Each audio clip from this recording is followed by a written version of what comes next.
দিনেও জ্ঞান ফেরেনি মাগুরায় ধর্ষণের শিকার 8 বছরের মাগুরা শ্রীপুরে 8 বছরের এক শিশুকে ধর্ষণের অভিযোগ উঠেছে। কতটুকু বাচ্চা যে কিভাবে এরকম অত্যাচার করেছে হয়তো আপনারা দেখতেছেন, কিন্তু পুরোটা তো দেখেন নাই যে তার কতগুলো ব্লেডে আঘাত করেছে। আজকের প্রশ্নটি হচ্ছে আমাদের সমাজের কাছে, কোন সমাজে আমরা বসবাস করছি যেখানে বিচারহীনতার সংস্কৃতি অপরাধীদের প্রশ্রয় দিচ্ছে, ভুক্তভোগীরা ঘুরতে হচ্ছে ন্যায় বিচারের খোঁজে।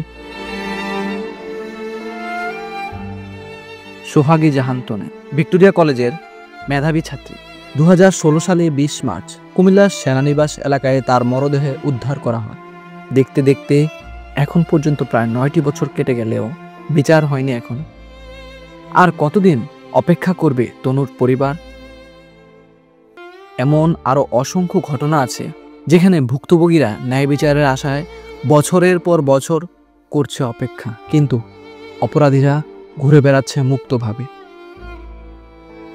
সম্প্রতি মাগুরায় 8 বছরের এক শিশুকে ধর্ষণ করা হয়, যেটা নিয়ে আলোচনায় তোড়পাড় সারা দেশ।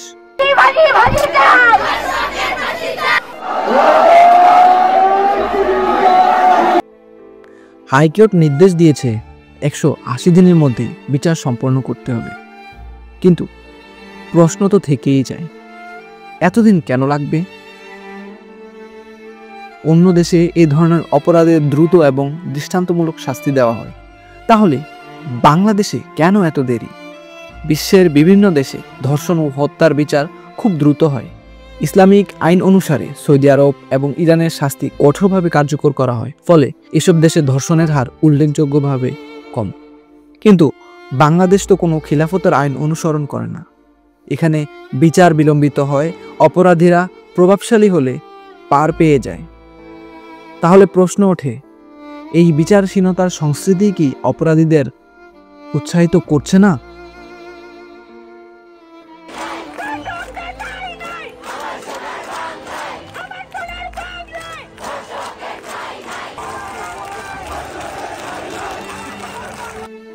আমরা কি ন্যায় বিচার পাবো?